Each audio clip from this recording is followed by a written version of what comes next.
Secret powers were revealed to me the day I held aloft my magic sword and said, "By the power of Grayskull, I subscribe to Spurs in Focus."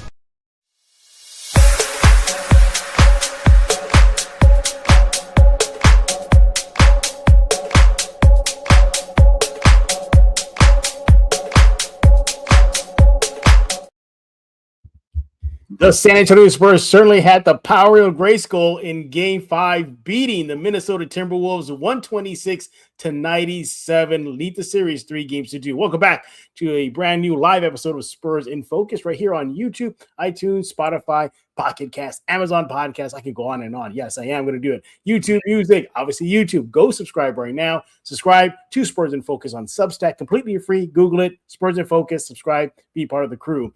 My name is Jeff Garcia, longtime Spurs writer in San Antonio. The guy next to me, you know him, you love him, Mr. Rudy Campos of the Sports Answer, who is jealous that he does not have the power of Grayskull. Don't be jealous, Rudy. Or are you the power of Grayskull? Maybe you are it. Jeff, I'm not going to say I have the power of Grayskull. I'm going to go ahead and let Prince Adam have that. I would rather be in Skeletor's shoes. I like Skeletor. And that whole Masters of the Universe world, I like Skeletor. I'm a Skeletor. Absolutely. Guy. All right. We're not going to nerd out. We're going to get into the heart of the matter. That is your San Antonio Spurs are now up 3-2 in the Western Conference semis. Once again, beating the Minnesota Timberwolves 126-97. Yes, it is going to be some good time. By the way, everybody, if you're out partying in the streets right now, San Antonio, don't be a knucklehead. Have fun. Celebrate. Don't do anything stupid, all right? There's your little PSA.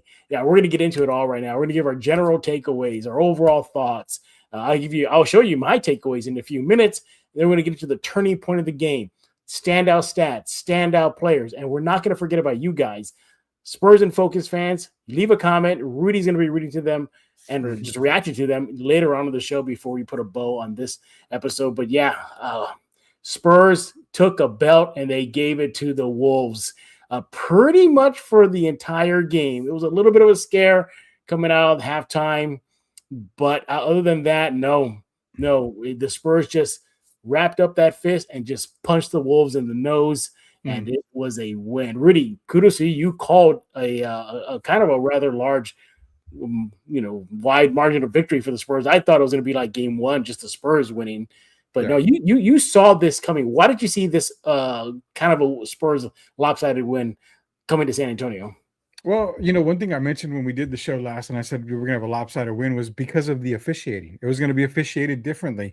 You saw a lot of fouls called on both teams. Both teams were getting a lot of fouls called, but the physicality was still there, and they were going to watch Wemby a little bit closer. As you could see, he was getting a lot of fouls called, not on him, but against him, basically.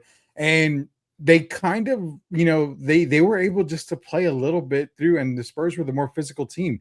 They were able to get to the basket. That's a stat we're going to get to a little while here. But they were just going to be dominant, man. Wemby, when he got thrown out of that game, the weird thing is he wasn't pissed off. He wasn't upset or anything. He was calm about it. And he was like, okay, no worries. You're going to mean to tell me I'm going to get an extra 2.5 quarters of rest before the next game? I'm all for that. So that's why I figured they were going to come out strong. Not only that, the San Antonio crowd has just been electric this entire playoff so far. So yeah, I mean, everything pointed to a lopsided win for San Antonio, and the officiating, like I said, it was going to be called a lot tighter. You notice that, Naz Reid didn't get, he couldn't get away with a lot of stuff.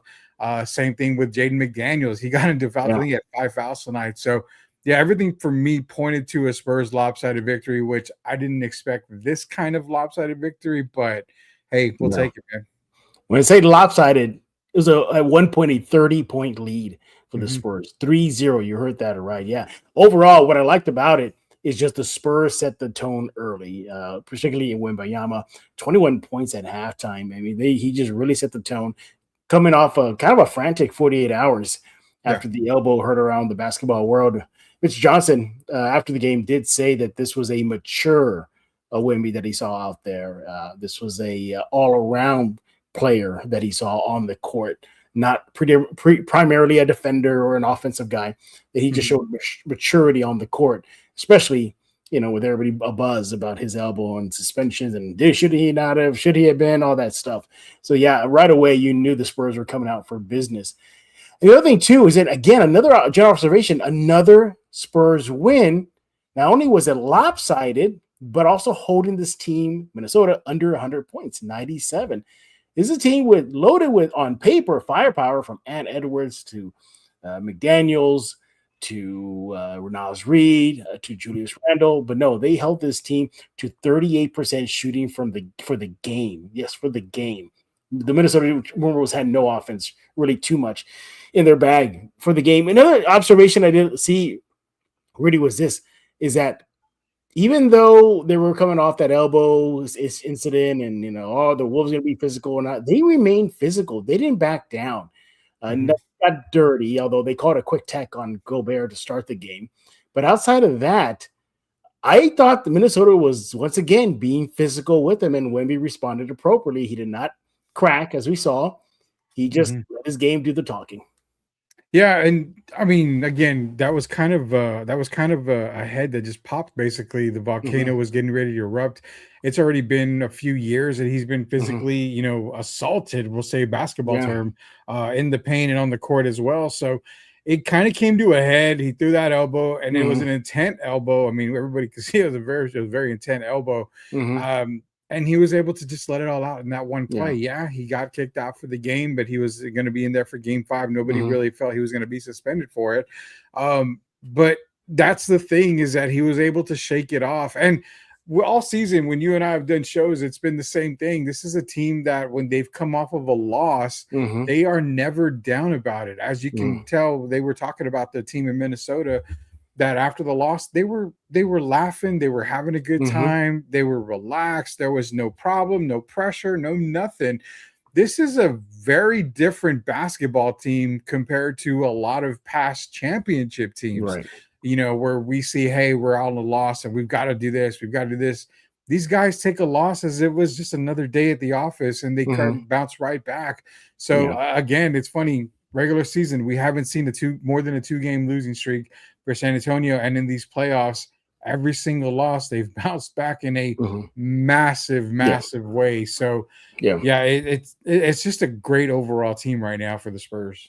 You look at this win and another blowout win for the Spurs, right?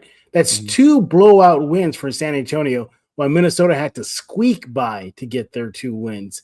So, and that was a game even without Wemby. They still had to squeak by and kind of break it open to the bitter end in the game 4. That tells me on paper and now on court, there's no doubt about it, Rudy. Spurs are the better team, aren't they? They are. I mean, there's no doubt about it. And it's actually on both ends of the court, man. They are a prolific offensive team. You've got 4 guys at minimum that can put up at least 16 points a night. When it comes to Wemby, Fox, Harper, and Castle, then you get the shooting by Champagny, the right at the moment type of shots where he's knocking down a 3 here and there.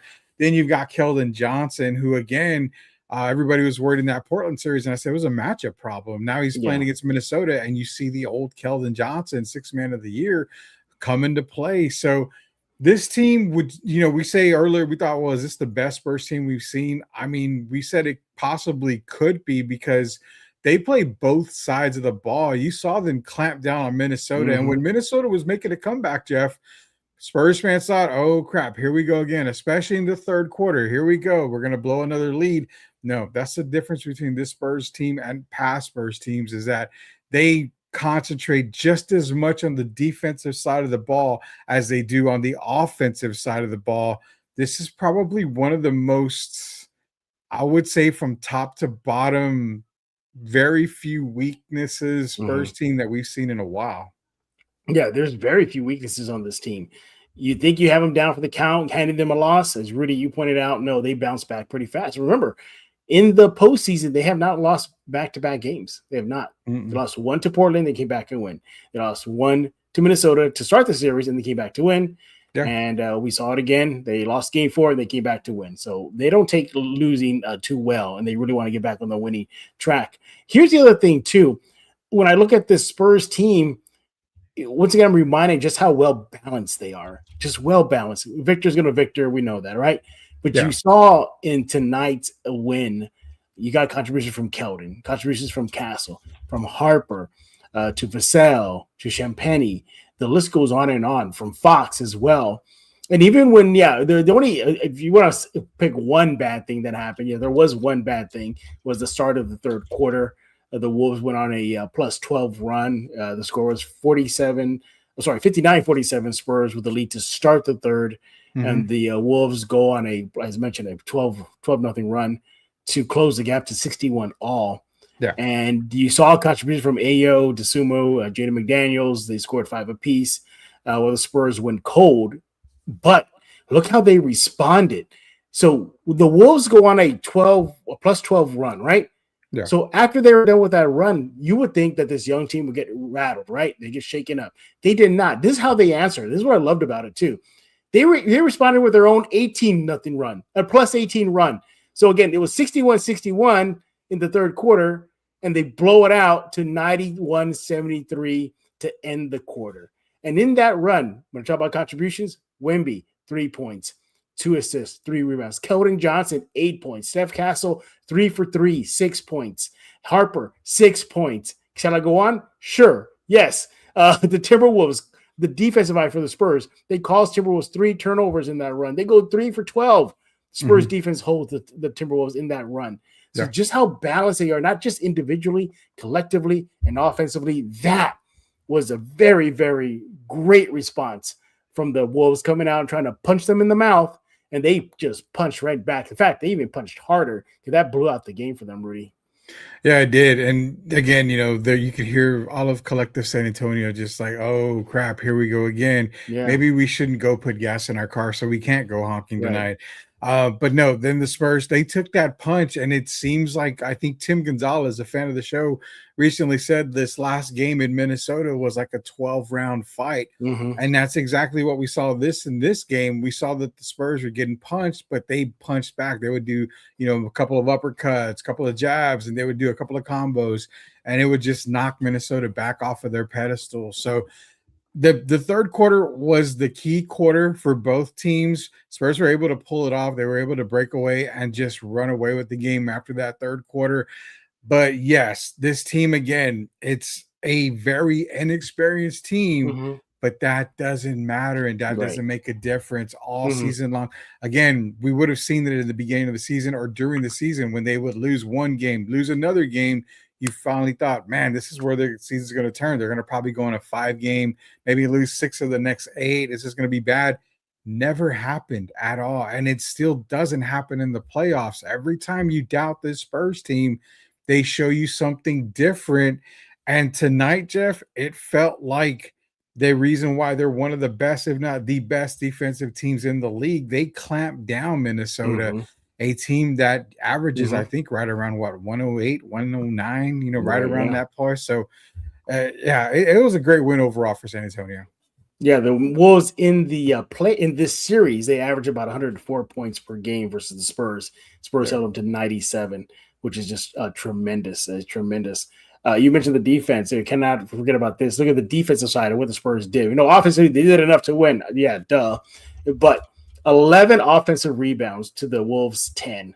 39 defensive rebounds to the Wolves 32. So they won the battle of the boards. Yeah. Blocks, obviously Spurs. You got a guy named Wemby there. Even Keldon Johnson had a tremendous block on Rudy Gobert. I mean, that thing was just vicious. 8-4 Spurs advantage. How about steals? The Spurs had 2 more steals than the Wolves, 9-7. And fewer turnovers, which is good. 15-16. I'll take it. But a big key for me, second chance points. That was the category that the Wolves were just cooking the Spurs throughout the series. And that really was one of the reasons why they were able to come back. Yeah. Well, 12 points, second chance points for the Wolves in game 5. They averaged 21. Spurs did a better job at controlling that situation for them. So all in all, it just a tremendous, tremendous win for the Spurs. And Minnesota, now they are in a desperate mode now. They have to win the next. They are in a must-win situation. Who said 6 games?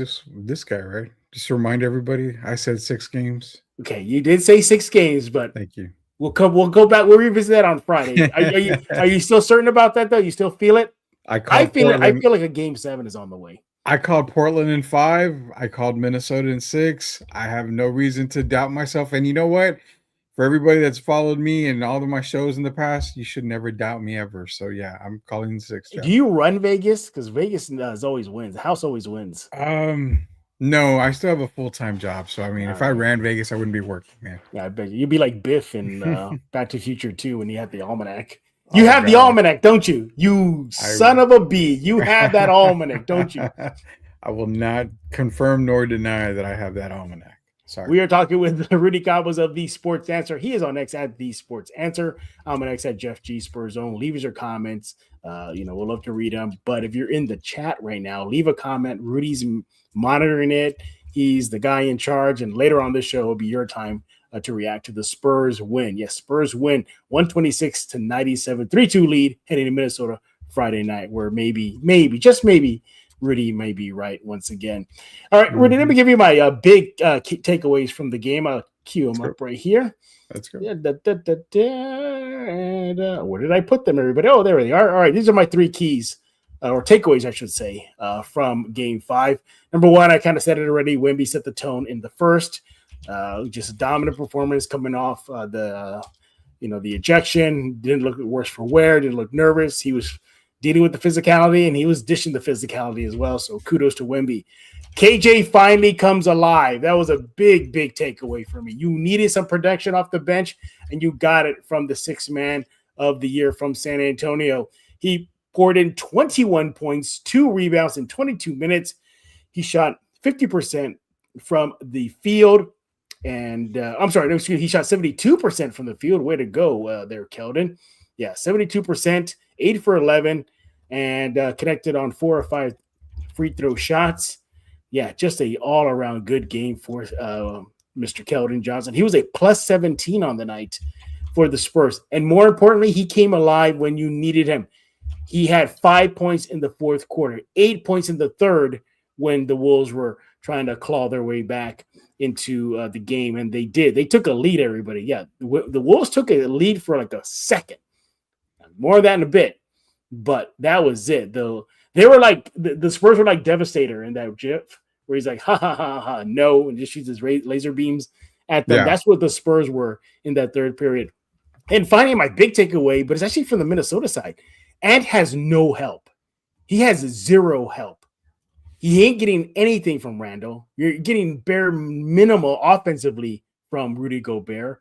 McDaniels looked like he could have been that supporting cast for Ant, but he got into foul trouble. Shannon was a non-factor. Connolly was a non-factor. And Ant is starting to look gassed out there. He has 0 help. During the game, somebody asked me, oh, well, you think the Wolves can come back? I said, no, unless just one Wolf comes alive. And that didn't happen. That was a huge takeaway for me. I didn't realize how much Ant is out there on an island by himself, Rudy. I'm going to leave this up here for a little longer. What do you think about my takeaways? Yeah, your takeaways are good. Wemby setting the tone in the first quarter, coming off to that, ejection in Game 4. You kind of had a feeling he was going to come in and dominate early, set the tone, as you mentioned. Kind of looked a little not wobbly, but a little off a little on those first couple of 3-point attempts. Ended up getting fouled on one of them. Hey, when you get to see the ball go to the basket from the free throw line, it actually helps you a whole lot as a shooter. So then after that, everything settled down. He settled in. KJ, I mean, again, man, everybody dogging on Keldon Johnson in the Portland series. We were like, relax. It's a matchup thing. Comes back in a big form in Game 5. What does he have? What does he have finished with? 20 points is what it was? 21 Keldon, points. He had 21 points. Yeah, 21 points, 2 rebounds, and 8 for 11 shooting, plus 17. Yeah. I mean, you also could throw in the 2 steals and 1 block. So he kind of did everything tonight for San Antonio, brought the energy, made it tough for the big men down low for the Minnesota Timberwolves. And with no help, I'm going to give you a little pushback here, man. I mean, I've got to give you pushback on one of your takeaways. And Ant does have help. I mean, DeSumo was knocking down some shots to begin the third quarter. It wasn't enough, Rudy, though. It wasn't enough. No. I know it wasn't enough. He ended up with 16. Randall and Jaden McDaniels both had 17. But it's not so much that Ant doesn't have a whole lot of help. He's had help this entire playoff run already with Denver and against San Antonio previous to this. It's the Spurs defense, Jeff. The Spurs defense was on another level, if you can actually believe that. It was on another level tonight. So that's why it felt like he had no help tonight. It's not that he didn't have the help. If he didn't have help, he would have gone easily for 35, 36 tonight. He only went for 20 points. So the entire Minnesota team just struggled tonight. They went on runs, and it's the NBA. Teams are going to go on a run every single night. And it's a key thing in the NBA. But it's not that they didn't have help. It's just the entire team just sucked tonight. I mean, I want to put it the easiest terms here. They just completely sucked in Minnesota. But I get what you're saying. Maybe somebody else needs to step up for Ant. But they were too worried about foul trouble, man. I mean, Randall was getting, key fouls here and there. McDaniels was in foul trouble to start the game. Actually, I think he had 3 fouls in the first half. So it was just an overall bad night for Minnesota. Naz Reid, he was really frustrated tonight. I'm sure he was frustrated because there was nothing done to Wemby other than an ejection, which I get. But the thing is that the Timberwolves had a really bad night, and it could carry into Game 6. Now, I sure hope it does. Those are your takeaways. I'll give you a couple of my takeaways. And again, my takeaways was the bench. You've got Keldon Johnson, who came off the bench, having the 6th man of the year. Dylan Harper, again, didn't go off for 20, but those 12 points were huge 12 points and key points of the game. Let's go all the way to Carter Bryant, man. He didn't have a great scoring night, 3 points. He was 1 for 1.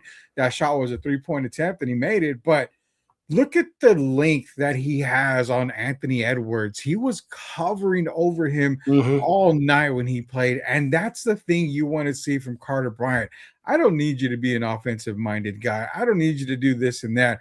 I just need you to bring your defensive presence to a guy like Anthony Edwards to make it tough. Make him run around. I don't care if you use 4 or 5 fouls. Just make it extremely tough. For me, one of the takeaways was the bench. Other takeaway was, again, the guy who doesn't get a lot of love. I don't know why, Jeff. De'Aaron Fox. I mean, come on, man. He's making key shots. He's getting to the basket.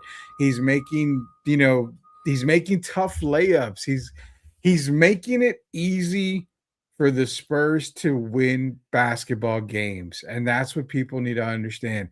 I get it. Harper's the future. And I had a fan of ours actually message me and DM me on X and said, hey, Harper's making Fox expendable. I said, hold off there. Hold off. No. You don't want to get rid of a De'Aaron Fox just because you have a Dylan Harper who's going to be rising up the ranks. You've got Stephon Castle still. You have something that no other team, and actually I think maybe OKC does, but you have something that hardly every other team has, and that's 3 guards that can take over a game at any time. This is a guard-driven NBA now. You have 3 of the best in the game right now. You've got to keep them all together. So, kudos to De'Aaron Fox. He did it again tonight. Devin Vassell, my takeaway was that he was really, really making me upset tonight. Really? Interesting. And I mean, it just seemed like there was a couple of fouls where he didn't have to foul. He had a couple of opportunities to knock down a bucket, and he didn't. He finished the game with 12 points, but it just felt like Devin was a little bit of a loose cannon tonight, and he didn't play under a control like he normally does. Wasn't a bad thing. I think he was a little overstimulated, we'll put it that way. A little excited, in this moment here. Maybe because they were up 20 points and he was just like, I'm having fun with this. But again, he kind of worried me a little bit. They're like, why are we doing this, Devin? You got to relax. You got to chill. Those are my takeaways, man. No, I want to go back to your Fox comment here. You look at what he did in tonight's game, Game 5 here. 18 points. That's 1 point more than he's averaging in the series at 17. Okay. Rebounds, 2.8 rebounds average on the series. He had 4 in Game 5. He had a little bit more assists, 4.2 for the series, 5 in Game 5. And he went 6 for 15 from the field. Now, you're going to love this. Here we go. Let Rudy start popping his collar. All this, slumping in this chair like this, putting his hands, man, like this, like Chewy did in the Falcon. Rudy, your guy, De'Aaron Fox, he was a plus 24 tonight. That's it. Plus 24. Telling you. I mean, I don't see the hate. I don't think you want to trade him either. I mean, I believe he was tied for the highest plus minus. Yeah, him and Victor. Yeah, Yeah. him and Victor. I mean, the guy's. It's weird because fans think, well, because you get paid this much money, you're expected to have a good game every single night. And it's like, it's not possible, man. Not every guy has a good game every single night. I mean, I thought you do. No, not even me, Jeff. What? The nights that I have a bad game, it's because I don't try and I don't want to try. What's the point? I'm already the best there is, the best there was. There we go. All right. So why try most nights? I mean, you're feeding the ego here. But no. I mean, De'Aaron's. See, the problem is people think De'Aaron's the number 2 guy, but he gets paid as a max guy, so that's why people assume he's a number 2 guy. He's not exactly the number 2 guy. Is there really a number 2 guy on San Antonio? I mean, you can go Victor 1, you can go De'Aaron, you can go Stephon. Now you can go Dylan Harper. Yeah. I mean, there's other options. So there's really no Robin. There's a Batman. There's a Nightwing, a Tim Drake, and who else you want to call it, for Batman there. So there's really more options at a second option than people realize. So that's why I kind of get on the De'Aaron Fox bandwagon every now and then. All right, well, there you have it. Your general observations, takeaways from Game 5. Once again, Spurs win 126-97. They have a 3-2 lead in the series. Now, it does shift to Minnesota for Game 6. If there is a Game 7, it will be on Sunday.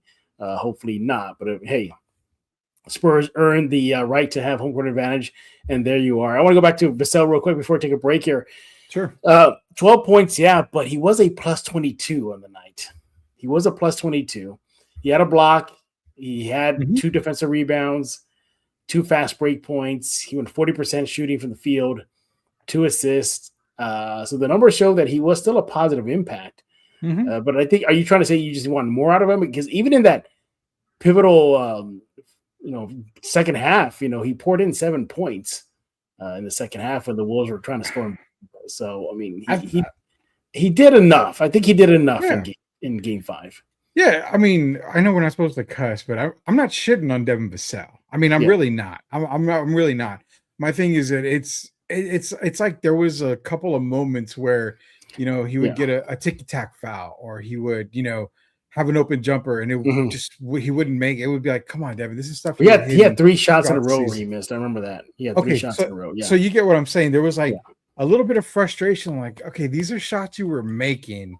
These are shots that I think a couple of them were even wide open, and I'm like, really, like, this has to go in. You got to get that confidence back. So it's not that we were raining on Devin Vassell, crapping on him or nothing. I'm not doing that. I just think for me, it was almost at the point where, okay, Devin, we may need to get you out of this game and bring in Harper or maybe Keldon, who's having a little bit better of a game, and just kind of go on to the next game from here. But again, not crapping on him. He had a good night. It was plus 22. But again, that's what we talked about last time. The plus or minus, to me, it can kind of seem a little wishy-washy because you can do okay throughout the game, not really make much of an impact, but you're a plus 22 because everybody around you is balling out and you're on the court at that time. So that's what I'm saying. I don't really look too much at the plus or minus a whole lot because it could be a little wishy-washy, but no, Devin had, he had a decent game. I just was more frustrated in certain times of the game with him. All right, well, there you have it. All right, once again, those are our takeaways, general observation of the Game 5 win for your silver and black. We're going to take a quick break, and super quick. And when we get back, we're going to do turning point, the standout stats, standout player, and then finally we get to you guys, Spurs and Focus comments you guys are leaving right now. I see it's very active right now, so keep it coming. All right, we'll be right back in just a few seconds.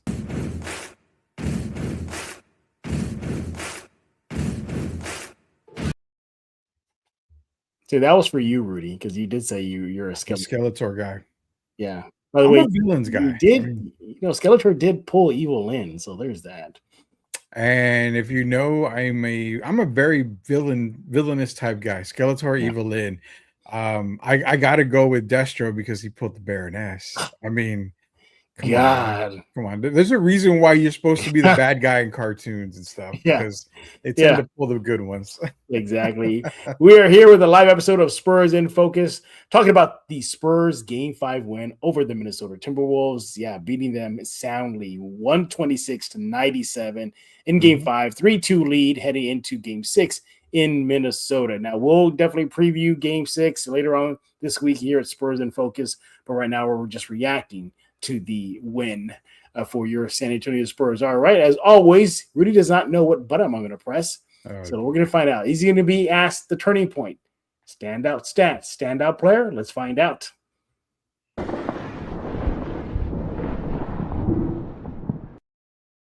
All right. Turning point for me is it's going to be the third quarter.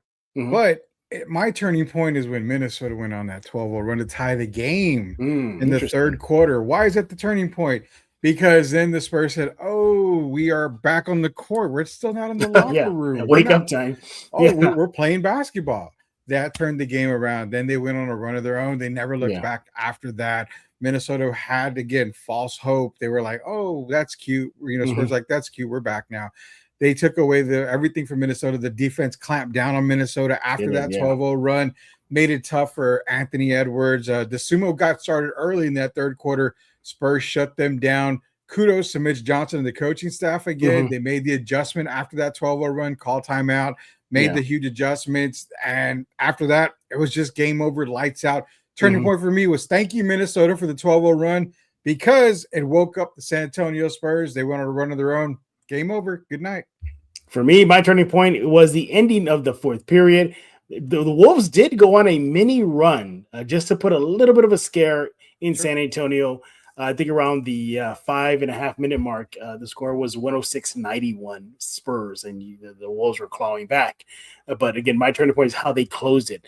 They went on a plus 14 run, not 106-91, ended obviously 126-97. In that run, the Spurs go 8 for 11 from the field, while the Wolves go 1 for 9 and 0 for 5 from the three. That was my turning point, just putting the final nail in that coffin for Game 5. All right, what's next for Rudy? Let's find out.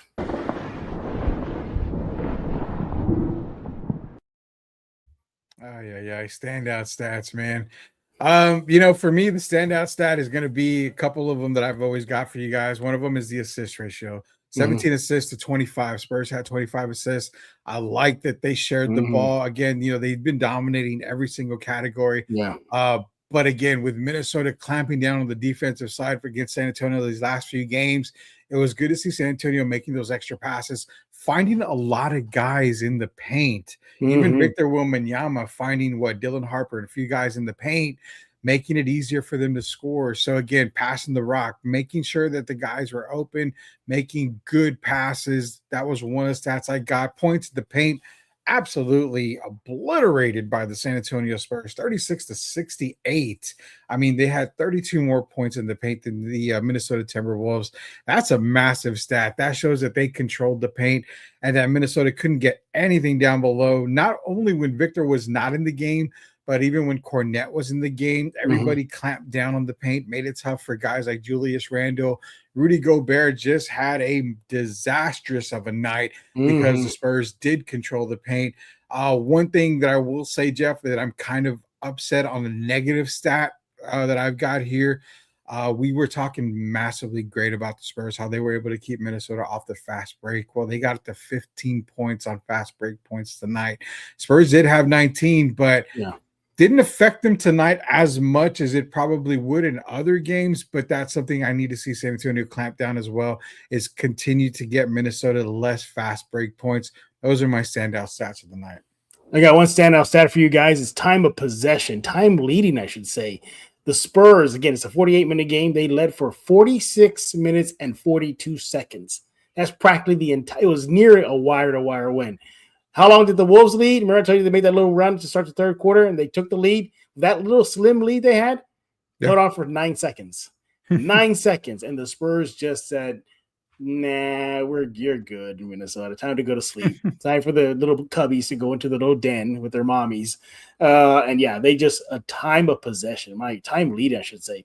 My goodness. 46 minutes, a little over 46 minutes. Wolves, they just didn't have a prayer in game 5 against the Spurs. All right. And the final category here, it's obvious.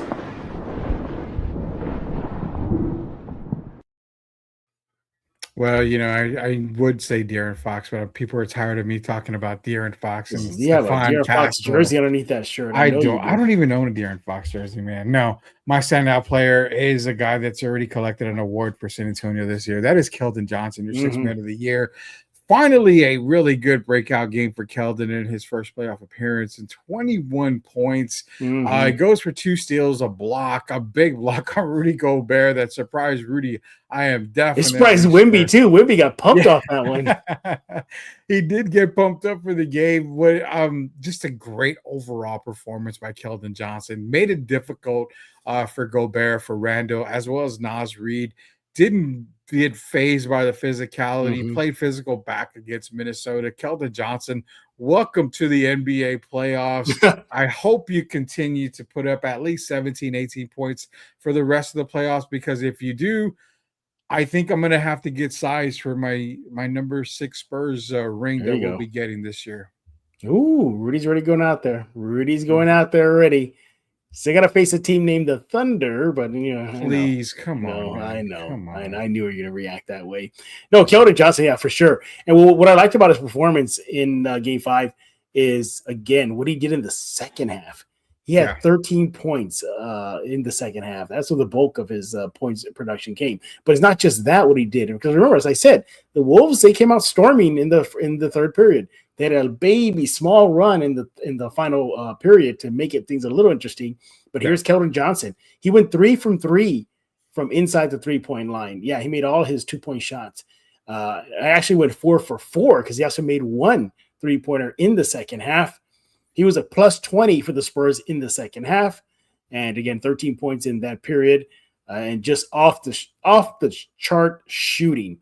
His true shooting percentage in the second half was 112.8. This guy was just on fire. 4 fast break points, 1 foul, 1 block, 1 steal. Perfect from the free throw line. Yes, Keldon Johnson definitely deserves the love. For me, I know it's too easy, but I got to go with Victor, not because of the obvious, but because how you have a Victor jersey? Because you always. You know what? I'm looking at a jersey I have right now. No, I own a Steph Castle jersey. I I think Victor's paying you under the table to keep saying his name every day. Hey, well, probably my asking price is probably just a drop in the bucket for that guy. But no, you couldn't ignore not because of the production, which was good, but because for me is how he responded from the elbow incident. Should he have been suspended? Should he not have been suspended? All that swirling around his first ejection, in his career. Also, too, at the worst possible time in the playoffs. We're going to get beast mode, Victor, and we pretty much did. Again, to start the first quarter, 18 points in quarter number 1 from Victor Wembanyama. He was a plus 13 in the opening frame, 6 rebounds, 1 assist in 8 minutes.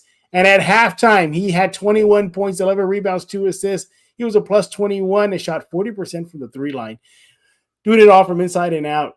To me, that's why he stands out, because the numbers, we know Victor's going to Victor. We get that, but I just liked how he responded. The Wolves were still physical with him. There was, you saw Randle wrestling with him.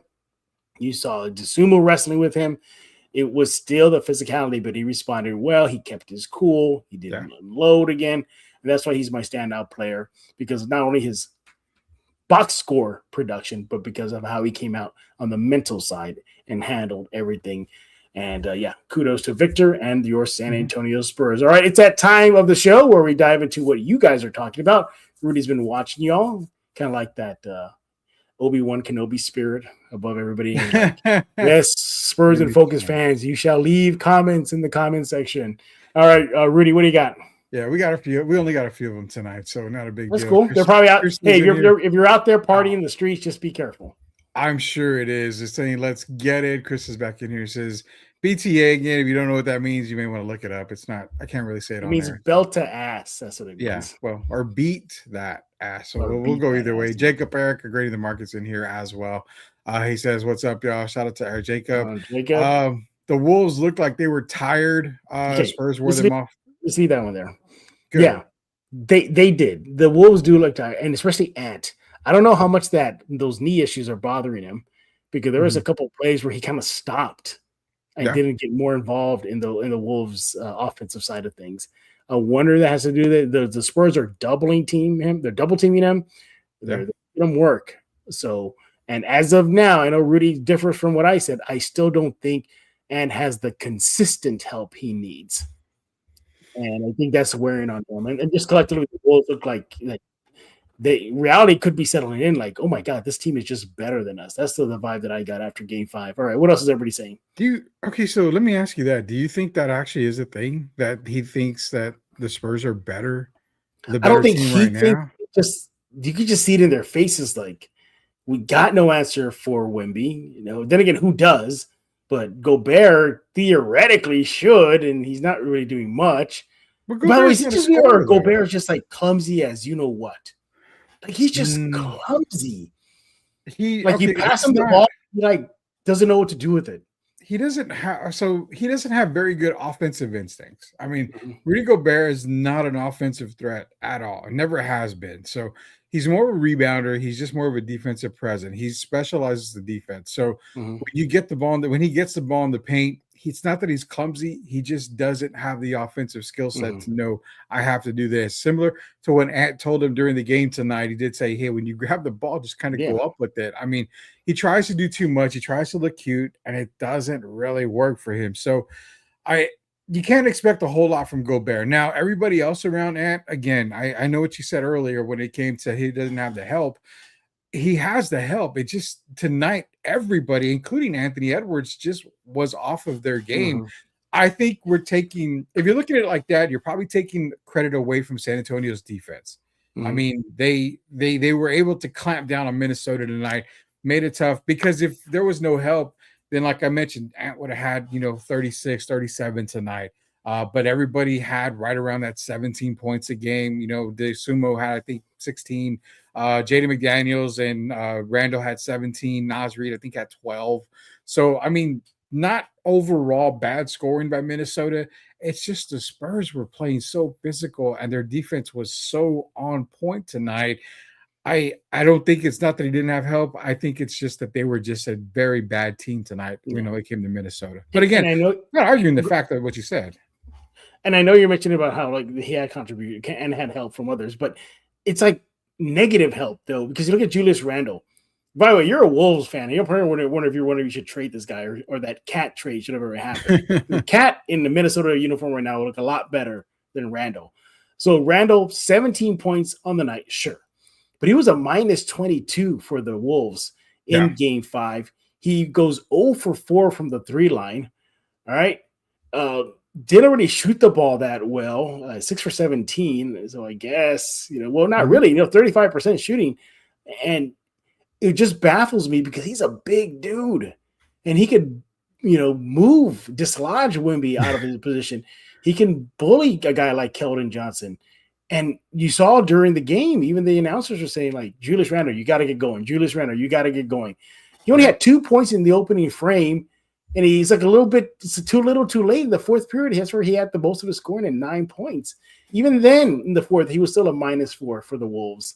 So you got to wonder, would things be different if Cat was in a uniform still and not Julius Randle? I think it may be. I would say yes. All right. What else is everybody saying? Tim Gonzalez, 75% of whoever wins Game 5 up 3-2 win the series. We'll take that. That's what I'll go back to that. That's why I told you when you mentioned about Game 3, I was like, I understand Game 3, but I'm more interested in Game 5 because if you're 2-2, then Game 3 is just kind of a wash. So Game 5 to me meant, more than anything between the teams. I thought Jeff was going to give outstanding stats to those two fans who dressed up as alien costumes. I saw that. Yeah, I saw that. I didn't even see that. Wolves got out of the gym trying to get in Wemby's head, out of the game trying to get in Wemby's head. That is a fact. They really were trying to get into Wemby's head. He kept this cool. Shout out to Mortal Kombat 2, Shaolin Monks as well. Kind of tied in with Wemby there a little bit. He was able to. I might go see the new movie sometime tomorrow or today. I heard it's pretty good. I heard it's pretty good. Yeah. So, they are trying to get in his head. Juan Piece is in here, says shout out Castle. Only 3 fouls. There you go. Yeah. And we didn't even touch on Castle. Yeah, 17 points in the night, 4 rebounds, 6 assists, +4 for the Spurs. And I did really, really good. Although he went scoreless in the first period, but he came alive in the second half with 12 points. Yeah. And you're right. Yeah, four turnovers though that did hurt, but nevertheless 3 fouls. So shout out Castle. Tim Gonzalez, did Wimby still move from Jamal Crawford on place at Reggie Miller? Jamal Crawford has been working with Victor Wembanyama the past couple of years, so we will see a little bit of movement there. Yeah, we saw the dream shake. Didn't we see the dream shake? We did. Yeah. We even saw he palmed the ball like he was going to shoot and ended up passing. Oh, yeah, I saw that. Again, I'm going to do a whole show on Wemby. I guess I'm going to have to because you're making me feel bad for not calling him a great of all time right now. But I'm late, but Harper leading all bench players in points is huge as a rookie. CV, I'm glad you're here because maybe Jeff can finally give me kudos when I said last show that Harper's going to be a superstar. When did I ever disagree with you with that? I never disagree with you with that. Okay, so let me bring it back. I said he was going to be a superstar. He has receipts, everybody. He has receipts. A superstar, you think? I said, yeah, he's already going to be a superstar. Yeah, right. So not that you didn't believe me, you just kind of said, well, why are you calling him a superstar? Hey, well, didn't you also call that he should have been the number 1 pick, not Flag? Dylan Harper should have been the number 1 pick. Before the damn draft even happened, my rankings were Harper, Ace Bailey, Cooper Flag, 1, 2, 3. And I never changed it. Dallas, you got Cooper Flag. Congratulations. You got the second, maybe third best player in that draft. San Antonio drafted the one guy that's going to be a force to be reckoned with for years. What do you think about VJ, though? VJ is not that bad. VJ Edgecombe, after the rankings came out, I probably had him at 4 or 5. That's who I had. But Cooper Flag was ball dominant. If you give the same opportunity to Dylan Harper runs away probably unanimously as a rookie of the year. That's how good he is on another team. So luckily San Antonio was able to get him. Booty Gobert. I've been called Booty 1 or 2 times in my lifetime. Champagne had some great open threes, missed it. Well, high school, they used to nickname him Booty Campos. I thought that was the nickname your wife gives you. Sorry. No, definitely. She has words that we cannot say. Oh, okay, yeah, that's between 4-letter words. Yeah, 4-letter words that she calls me that are very bad. Champagne had some great open threes missed. It's 2 games now. If he ain't gonna make them, let Carter get some minutes. Mm-hmm. What do you think on that? Because Carter's been getting some good run, but I don't think you take out Champagne over missed threes. No. I know Champagne has been a little iffy in the 3-shot of late. He started off pretty well in Game 5. Yeah, he finished with 8 points on the night. He had, I think he had 3 points. Yeah, we had the 3-shot in the opening period. Yeah, but he's still a little more of a legit threat. And I think I like Bryant coming off the bench for now. I think that's the perfect spot for him. So I think you stick with Champagne unless the wheels fall off. Other than that, no, we're good. I'll tell you, Derek Gervin and I talked earlier about Carter Bryant. He's going to be fighting for some starter minutes probably in the next couple of years. That's how good that we think he's going to be. CV's dropping a lot of comments. Love it. What's with DeSumo and Ant-Man getting in Wemby's face before Wemby destroyed the rim? Gamesmanship, that's all it is. Yeah, but you saw the push at the end. I saw it. Yeah, I saw it. But hey, welcome to the playoffs. Well, I'm glad Victor didn't respond. Exactly. I think they're trying to get under his skin to see if he retaliates. We got Silver Wolf Ventures again. Appreciate you joining us here because he always joins the show. Good evening, ladies and gentlemen. First, what a game from our Spurs. Second, go Spurs go. Third, what about our rookie Harper? And fourth, this game was the final uppercut that's going to lead to the knockout in Game 6. Even he calls Game 6. Jeff. Yeah, there it is. Yep. Yeah, we did talk about Harper a little while ago, so just rewind it a little bit, and you'll hear what we had to say about Dylan. If you saw McDaniels, he was frustrated. I was picking up that 5th foul. Yeah, he looked like he was in a bad mood. Well, I guess now he can't come out and say that this team doesn't play defense like Denver did. So he has no motivation of correcting his up. Dylan Harper continues to leave speechless. Is good. Yeah, agreed. Love it. Love the Harper love. He has Cade-like potential and more. That is Dylan Harper. We're good with Harp. And then last comment, at times Harper looks like a vet and Fox looks like a rookie. That's how good the kid is. I will say, if you want to look at it like that, Harper looks better than Fox in a lot of situations. Now, not downplaying Fox, but Harper does look good.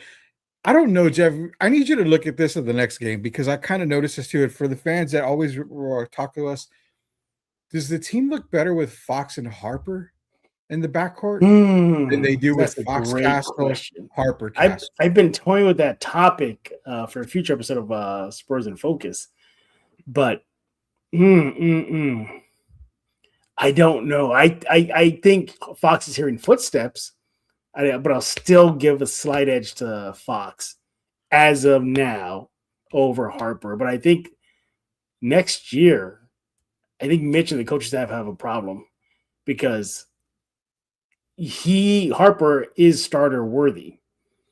And so is Castle, and so is Fox. Something's gonna have to give now, unless he's cool with being part of that bench reserve. Fox, I think that's the only way because you don't bench Castle. You can maybe bench Fox, but I don't know if Fox is ready for that. And I don't think the Spurs would do that to him. So this is where it comes into play. You have Fox, you have Harper, you have Castle start. I mean, I'm being dead serious. Those three guys is starting.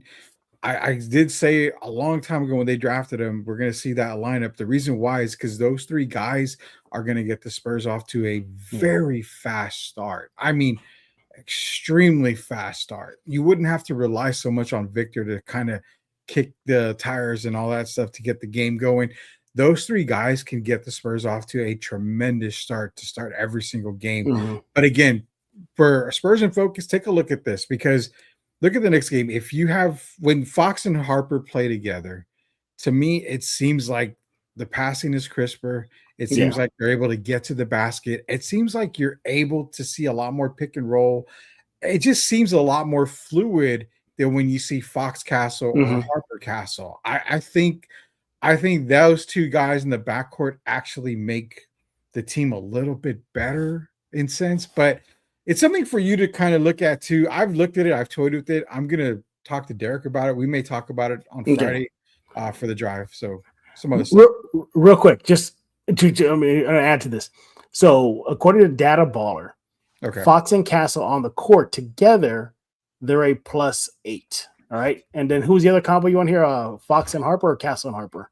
So do Castle and Harper now. Okay, so Castle and Harper, this is see what that gives us. So remember, Fox and Castle a +8. Yeah. Castle and Harper +11.5. Now do Fox and Harper. Okay, let's do Fox and Harper now. So we had a +8, +11, +7. Okay. So the Castle Harper combo works slightly better. Slightly better. And then you've got Fox and Harper right after that. Yeah. Okay. Yeah. So again, it's relatively close, man. It's relatively close. Yeah. That's why you don't get rid of any of these guards. I mean, that's why you keep them. Look at the thing they got. A lot more comments coming in at time. Okay, so Perry Perez is in here. Yo, clan, if they take Rudy Gobert out of the game for Game 6, do we need to bring Milk Chocolate in, Cornette and Wemby? I'm fine with that. That's a good one. Silver Venture, thanks guys for the great Spurs content. Yes, thank you guys for showing up. Harper, 5 offensive boards. If they take Gobert out of the Game 6, we got that comment in. That one. I think it's safe to say that if Harper fits in better with the Spurs first unit, and Fox could probably benefit coming off the bench, so he'll get more opportunity to play his game. That's a very conversation they're going to have in the offseason. It's a difficult talk. I think that's a whole episode that we could do. Yeah, that's a tough one. I think they will take pay cuts, stay together. The chemistry is good between them. I think so too. Wemby's going to go the route of Tom Brady and Tim Duncan. He's not going to. You think so? I believe so. I believe he's. I hope so. He's going to get his max deals, but he's also going to get his first max deal. But let's not deny that he's going to get his first max deal. It's those deals later on that he's going to want to have to continue to have the Spurs to be successful. Did he qualify for the Supermax or no? He still has to win like an MVP or something like that. I think he's good now because Defensive Player of the Year. He should have an All NBA. So I think he's good for the Supermax now. Okay. Right. Minnesota go with small game in 6 and Rudy off the bench. Could be, but I don't think so, man. I mean, there's nobody to guard Wemby. Gobert's the only guy that really could guard him. That's all they got, yeah.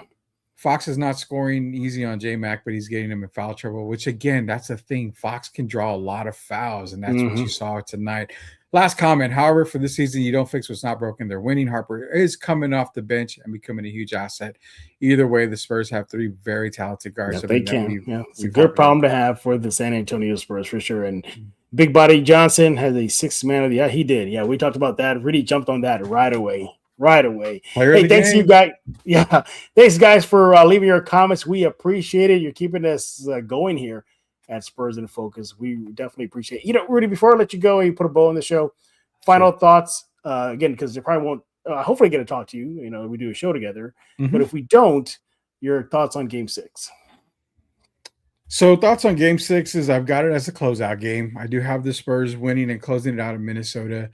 This was that game where Minnesota had to really, really come in and just put their foot on the Spurs' neck. Did not happen. Spurs came through, gave them all the confidence in the world, kind of deflated at Minnesota. I don't see them going to another Western Conference final, not their 3rd in a row.